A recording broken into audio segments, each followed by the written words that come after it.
এবং বলা হচ্ছে সংস্কারের করে তারপরে নির্বাচনের দিকে যাবে।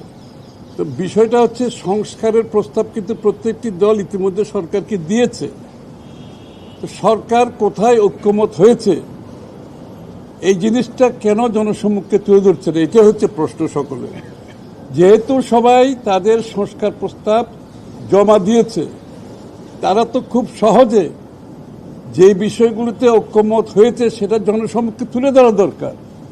কারণ মানুষের মধ্যে একটা ধোঁয়াশা সৃষ্টি হচ্ছে, কেউ বলছে সংস্কার চায়, কেউ বলছে চায় না।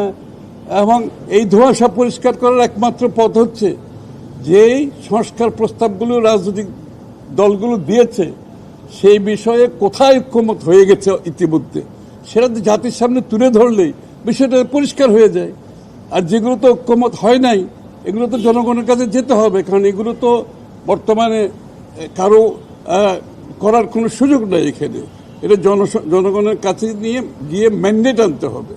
সুতরাং কেন ঐক্যমত কোথায় হয়েছে এই বিষয়টা জনসম্মুখে বলা হচ্ছে না, কেন ডিলে হচ্ছে? এই ডিলে হওয়ার তো কোনো কারণ নাই, অলরেডি দেওয়া আছে তো এখানে। তো কোথায় কোথায় ঐক্যমত হয়েছে এটা তো সামনে তুলে ধরা খুব সহজ ব্যাপার। এটা তো এক মাসও লাগার কথা না, তাই না? তো এটা যদি তুলে ধরে, ডক্টর ইউনূস সাহেব নিজেই বলেছেন, আমরা সবাই বলছি ঐক্যমতের ভিত্তিতে সংস্কার করা হবে। যদি তাই হয়ে থাকে, কোথায় ঐক্যমত হয়েছে এটা জনসম্মুখে তুলে ধরলেই তো হয়। তাইলে সংস্কার নিয়ে যে ধোঁয়াশা সৃষ্টি করা হচ্ছে সেটা থাকবে না, সেটা পরিষ্কার হয়ে যাবে। এবং নির্বাচনের দিনক্ষণ দিতে তাহলে অসুবিধা কোথায়? নির্বাচন কমিশন প্রস্তুত, তারা বারবার বলছে তারা প্রস্তুত।